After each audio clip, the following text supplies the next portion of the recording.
You know, there's lots of movies out there, but only once in a while does a movie come along that really sort of gives you that warm glow in your chest. The original Star Wars trilogy, those are some of those movies for me. Ghostbusters, the first one, not the remake, is one of those movies for me. They're more than just movies, they actually affect you emotionally. They make you feel better about your life. And walking out of Guardians of the Galaxy, that was the first time in a long time that a movie has made me feel that way. And I think a lot of that has to do with the director James Gunn. He's obviously a guy who's really in touch with his childlike creativity. He feels a very strong connection to the fans.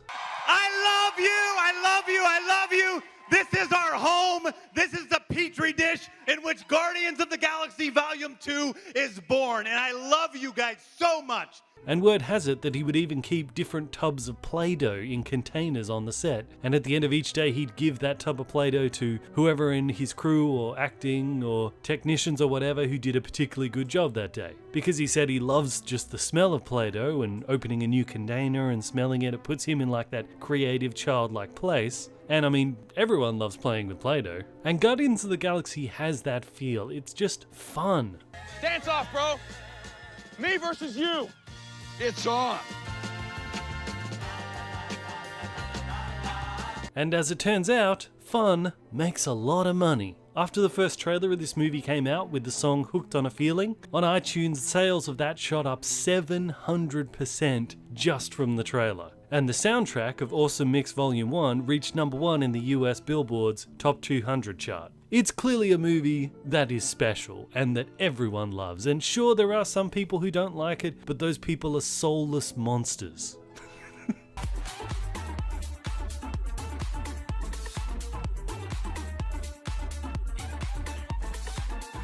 So according to James Gunn, Starlord's obscene gesture was actually improvised by Chris Pratt, as was this line. Oh, she has no idea.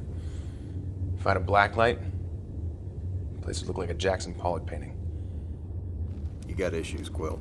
When the Guardians are being lined up in the space prison, Rocket's description says, warning, tendency to bite. It also lists amongst his known associates, Lila. She is actually a sentient otter who is like a soulmate of Rocket in the Marvel Universe. And Bradley Cooper, who voiced Rocket, said that part of the inspiration for doing the voice was taken from Joe Pesci's character in Goodfellas. You just want to laugh at me like everyone else. Rocket, you're drunk, all right? No one's laughing at you. But I'm funny how? I mean, funny like I'm a clown, I amuse you. I make you laugh. I'm here to fucking amuse you. Also, apparently Bradley Cooper made more money for voicing Rocket in this than he got paid for The Hangover and Silver Linings Playbook combined. Yeah, if you really want to make money, it seems like Marvel is the place to be. But Rocket could have gone terribly wrong because apparently they were also considering Adam Sandler and Jim Carrey to do the voice. Vin Diesel recorded the line of I am Groot over 1,000 times for the movie. This is because he recorded the line in all the different languages that the movie would appear in because he wanted his voice to be there no matter what. This was a little bit difficult in Dutch and Afrikaans and Flemish because Groot actually means big. So in their language he was saying I am big, which he is, so I guess that kind of makes sense.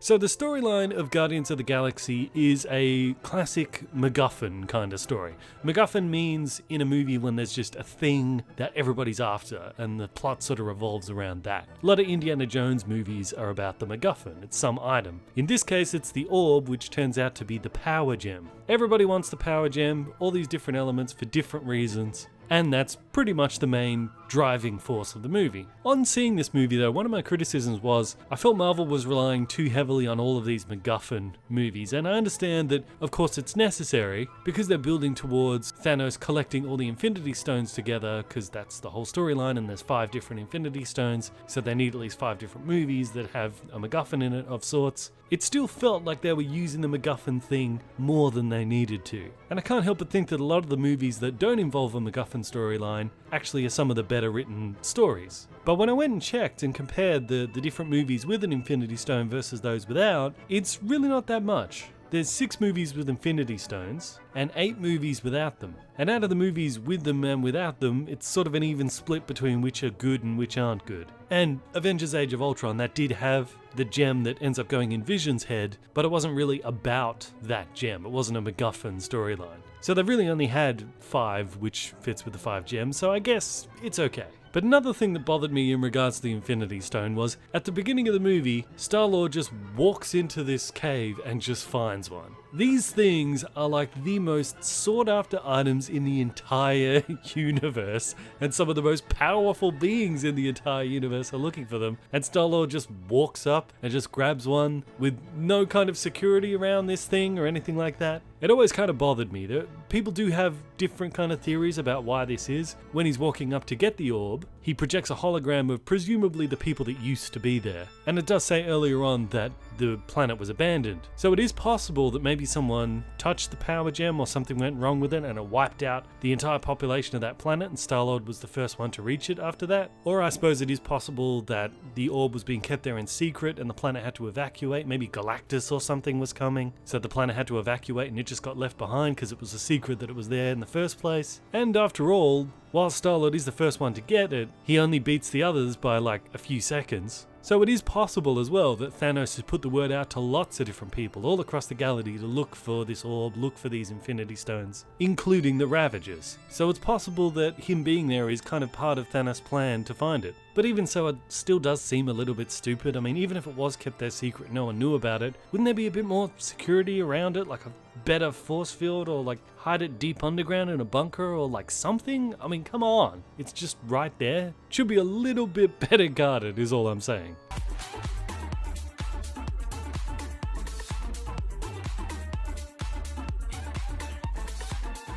A difficulty that this movie suffers with, kind of a lot of Marvel movies suffer with, and that's not particularly good villains, and often when they do find a good villain, they kill them off. Stop killing the bad guys, Marvel. You need to keep good bad guys around so you can continue and build better storylines over successive movies. The only one you've done that for is Loki, and that's worked really well. See, why didn't you keep Red Skull around? Why didn't you keep Robert Redford around? He was good. Crossbones. Fantastic. He could have been a consistent rival for Captain America, but now he's dead. Those last two weren't even powered, so you didn't have to kill them to remove the threat. You could just lock them up somewhere. You even have a prison complex for them now. You don't need to keep killing the bad guys. Also, you need to stop doing all the death fake outs, Marvel. It was tragic to see Groot die, but then you just brought him back before even the end credits. Look, if you can't keep doing that, because later on if you want to kill someone for real, no one's going to believe that they're really gone. But I digress. Ronan the Accuser in this, they've kind of compressed different story points from him from the comics in this movie. That of him being like a top-ranking military governor, with him being an ally of Thanos from the Marvel Ultimate comics. He's kind of a mixture of both in this. But you know, he's not a bad villain or anything, he's just a little bit run-of-the-mill. He's a decent opposition force for Guardians of the Galaxy. It would have been nice to get just a little bit more motivation for why he does what he does, other than just he's this crazy fanatic who believes in wiping out planets for some reason. And I think he's also hurt because Thanos is present in the movie, and we all know that Thanos is going to be the big bad in the future, so he casts a big shadow. We don't really care about Ronan, we're more interested in Thanos. And James Gunn did say that initially he wasn't going to include Thanos, but he did because he wanted there to be a connection between this movie and Avengers. I just think it would have been better if Thanos wasn't in the movie, or if he was in the movie, maybe just keep him as the hologram, Empire Strikes Back kind of face. Don't actually show him. But apparently Josh Brolin, who did the motion capture for Thanos, did base a lot of this off Marlon Brando's role as Commander Walter in Apocalypse Now. But the center of the movie is really Starlord, and linking this to what's going to be Volume 2 is his relationship with his dad. I'm just filled with the giving spirit of charity and I'm giving it all up. I'm revealing who Star-Lord's father is.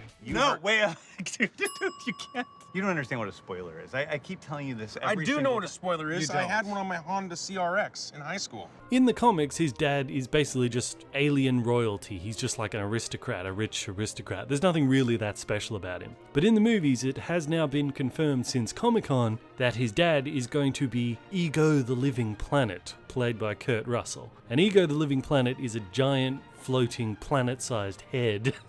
Sentient head in space. So there's going to be a giant Kurt Russell head for a planet out there somewhere. And I take it that what we saw of Kurt Russell playing his dad in the movie is maybe they're going to give Ego the ability to form like a little avatar of him that can go off and do stuff, which presumably he would have needed in order to father Starlord in the first place. And Ego the Living Planet in the comics also has connection to the Elders of the Universe, two of whom was the Collector, who we saw here in Guardians, and the Grand Master, who Jeff Goldblum is playing in Thor Ragnarok. So we might see Kurt Russell sort of meet up with them at some point and talk about the state of the universe and stopping Thanos and all that sort of stuff. But Star-Lord's dad being Ego the Living Planet actually kind of does fix a couple of questions that I had at the beginning of this movie. In the first scene, this heart-wrenching scene of Star-Lord's mum dying, she does say to him that he should stay with his grandpa at least until his dad comes back to get him.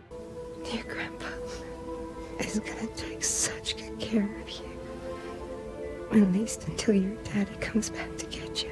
This made me wonder, like, does she have like a space phone that she was able to call Kurt Russell on and say, hey, I'm gonna die of cancer, you better show up here and grab your son? Like, how did she know that the dad would come back? How did she know the dad would even know the son is now left without a mother? How would he know that? But if he's Ego the Living Planet, it's very possible he has some kind of mystical powers that can sense across the void of space or something that his son's in need. It also kind of explains why his dad would also hire the Ravagers to go get his son, because if his dad was like he is in the comics, just a rich guy, couldn't he just hire some more reliable people to go get him, or just go get him himself? But if he's a planet, he might not be able to physically go there and get him. But mind you, I guess Kurt Russell would have to physically go there in order to become his father in the first place, but maybe he teleports there and he couldn't teleport Starlord back or something because he wasn't a full alien like he was. Well, I'm just saying it opens the door to kind of explain this a bit. And in that opening scene, he does have a line where he speaks to his mother, where she asks him if he's been fighting again, and he says yes, because some other kids squashed a frog with a stick, and he had to get in there and put it right. It sort of shows that he's already got this heroic sense in him, even though it's buried under all this Han Solo-ness. I also really like that he got his name, Starlord, from his mother. His mother originally called him that. And his connection to the 90s culture and the music and all that, that's really his connection to Earth back home. But it is kind of interesting that he does have the ability to return to Earth. He could go back to Earth if he wants to, but he obviously hasn't. His actions certainly imply that he doesn't really care that much about going back to Earth again. Yet on the other hand, he's still hangs on to all these things from Earth. But I think it might have something more to do with that. His distance from Earth makes him connect with his humanity, doesn't mean he wants to return home. I think it's a little bit like if people immigrate from one country over to another country, they sort of emulate more the culture of the country they left because of their isolation, but it doesn't mean they want to go back there. And often these communities end up in a little bit of a time warp, where things back home sort of progress, but they're sort of stuck in the time period that they were in when they left. Big Fat Greek Wedding is a lot about that. Star-Lord's kinda like that. He's sort of stuck in the past because he's so far from home, but it doesn't mean that he wants to go back. But nevertheless, I will be very interested to see when he finally does set foot on Earth again, how it affects him. Okay, so there's a whole bunch of other content coming up. I've got stuff on Star Wars, I've got stuff on the Planet of the Apes series. All this stuff, however, is not for a while. Yes, we do have the Spider-Man mega review, and we do have the final of our Alien series, which will be happening next month. But in the meantime, I'm actually going to use this bit of a gap to focus on something special for you guys. An original story I want to make and animate, which you'll hear more about as it develops. James Gunn did say the pressure for Guardians of the Galaxy Volume 2 is different for him than it was for the first one. With the first one, the pressure was that maybe nobody would even care and it would be a total flop. For this one, the pressure is that everybody loved the first one, so now there's a certain level of expectation that he has to meet, and that's a very difficult thing to do. It's not very often that a movie that's so popular has a sequel that actually satisfies everyone. But so far, based off what we've seen, this seems to definitely be in the spirit of the first, and it would be amazing if lightning could strike twice, but we'll have to wait and see. If you want to check out other videos from me, you can click on any of the things you see right here. I am Bandit, this is Bandit Incorporated. Until next time, I will see you guys in the comments.